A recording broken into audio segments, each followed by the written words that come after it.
363 Sebuah surat pernikahan 3. Gu Qingqing tiba-tiba mengangkat kepalanya dan menatap lurus ke cermin. Leng Xicheng yang terlihat di cermin masih tetap dekat di punggung Gu Qingqing dan memeluknya dengan kuat. Rambut dahi Leng Xicheng yang agak panjang menggantung ke bawah hingga menutupi ekspresi di wajahnya, tetapi lengannya memeluk dengan erat. Selama 3 tahun, setiap hari selama 3 tahun, setiap saat, setiap menit, dan setiap detik. Gu Qingqing terus menantikan Leng Xicheng mengatakan kata-kata seperti ini. Ia telah menantikannya terlalu lama, kecewa terlalu lama, dan bahkan lebih putus asa terlalu lama. Terlalu lama hingga Gu Qingqing sendiri tidak tahu apakah ia seharusnya mempercayai kata-kata Leng Xicheng atau tidak. Jendela tidak tertutup rapat. Angin berembus ke dalam dan terdengar suara gemerisik daun pohon ara yang tertiup angin. Gu Qingqing menoleh ke arah luar jendela dengan linglung dan melihat pohon ara yang bergoyang tertiup angin. Pada zaman kuno, pohon ara melambangkan cinta, serta melambangkan perasaan kesepian dan kesedihan sebelum berpisah. Sama seperti suasana hati Gu Qingqing saat ini. Semalam turun hujan yang jarang dan angin bertiup kencang. Meskipun ia telah tidur selama 1 malam setelah kedinginan dan kehujanan, ia masih merasa mabuk. Gu Qingqing sebenarnya tahu bahwa bahkan jika Leng Xicheng benar-benar bercerai dengannya, pria itu juga belum pasti akan bersama Su Zipei.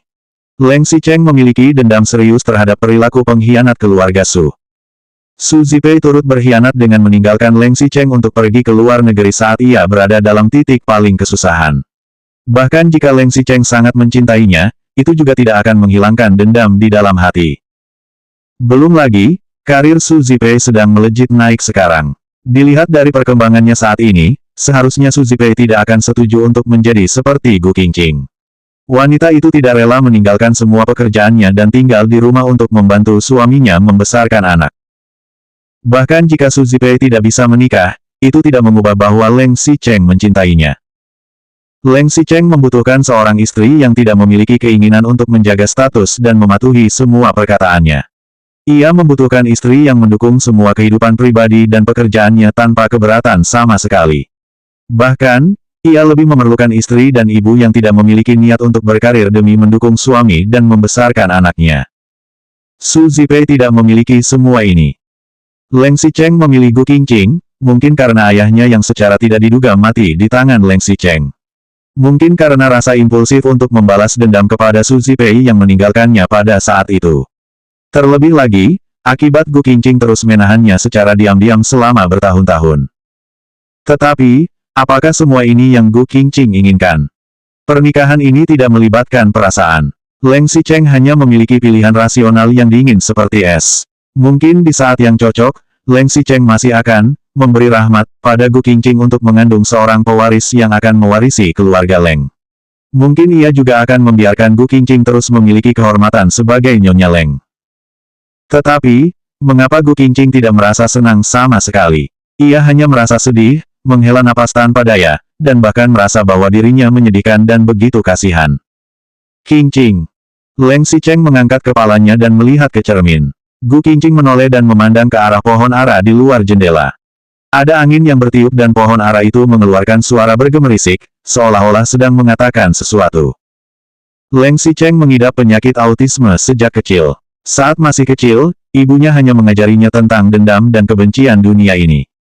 Karenanya, Leng Xicheng tidak bersedia untuk berkomunikasi dengan orang luar. Ia hanya tenggelam di dalam program-program ilusi dan internet. Setidaknya, hal-hal ini tidak akan mengkhianatinya. Ketika Leng Xicheng dewasa, ia tetap masih tidak tahu bagaimana caranya untuk berkomunikasi lebih baik dengan masyarakat ini. Bagi Leng Xicheng, dunia ini selalu dipisahkan oleh sebuah tembok yang tak terlihat. Ia melihat banyak orang yang mendekatinya untuk uang, kekuasaan grup Leng, maupun berbagai tujuan lainnya. Orang-orang melayaninya, menyakitinya, hingga bahkan menjebaknya. Hanya Gu Qingqing seorang yang mendekati Leng Xicheng dengan tulus bukan karena uang. Bukan juga karena kekuasaannya, bahkan bukan untuk orangnya. Leng Xicheng malah jatuh cinta begitu dalam pada Gu Qingqing. Selama kamu tidak melepaskannya, kamu akan adalah satu-satunya istriku seumur hidup ini. Leng Xicheng mungkin benar-benar tidak tahu harus bagaimana untuk mengungkapkan perasaannya. Satu-satunya hal yang ia tahu adalah hanya Gu Qingqing yang akan menjadi satu-satunya istrinya dalam seumur hidupnya ini. 364 Sebuah surat pernikahan 4. Bagi seorang pria, hal-hal seperti "aku menyukaimu" maupun "aku mencintaimu" itu masih tidak sebaik sebuah surat pernikahan. Cinta yang paling luas, rasa menghargai yang paling tulus, dan tanggung jawab yang terdalam adalah memberikan seorang wanita sebuah pernikahan dan keluarga. Gu Qingqing terus menoleh dan melihat keluar jendela tanpa mengatakan sepatah kata pun. Setelah waktu yang lama, barulah ia mengangguk dengan sangat tipis. Gu Qingqing bersedia untuk mempercayai Leng Xicheng sekali lagi. Namun, ini juga yang terakhir kalinya. Hubungan pernikahan mereka selama 3 tahun, perasaan yang ia simpan selama 10 tahun. Bahkan jika mengambil resiko besar, Gu Qingqing juga ingin mencobanya. Leng Xicheng melihat Gu Qingqing mengangguk. Ia masih berpikir bahwa meskipun hati Gu Qingqing tidak memilikinya, wanita ini masih bersedia untuk memberinya satu kesempatan. Leng Xicheng menjadi agak bersemangat, bahkan rasa semangat itu agak sulit dijelaskan. Suaranya juga menjadi lembut, jendelanya terbuka dan udaranya dingin. Tubuhmu masih belum pulih. Hati-hati, jangan sampai masuk angin lagi. Leng Xicheng berbicara sambil mengambil jasnya dari samping dan mengenakannya pada Gu Qingqing dengan lembut. Hidung Gu Qingqing pun mencium sebuah aroma dingin dan samar yang khas dimiliki Leng Xicheng tercium. Diikuti angin sepoi-sepoi yang berembus ke dalam dan bagaikan meniup permukaan air sungai hingga beriak, suasana itu membuat sedikit gejolak pada suasana hati Gu Qingqing. Selama Gu Qingqing tinggal di rumah sakit, Leng Xicheng memedulikan kesehatannya. Ketika ia ditindas, Leng Xicheng juga akan membereskan orang yang menindasnya. Saat Gu Qingqing pergi ke depan kuburan ayahnya, mungkin karena rasa bersalah, dan juga mungkin sebagai kompensasi, Leng Xicheng mengatakan bahwa ia tidak akan mengajukan perceraian dan hanya akan memiliki seorang istri yaitu Gu Qingqing.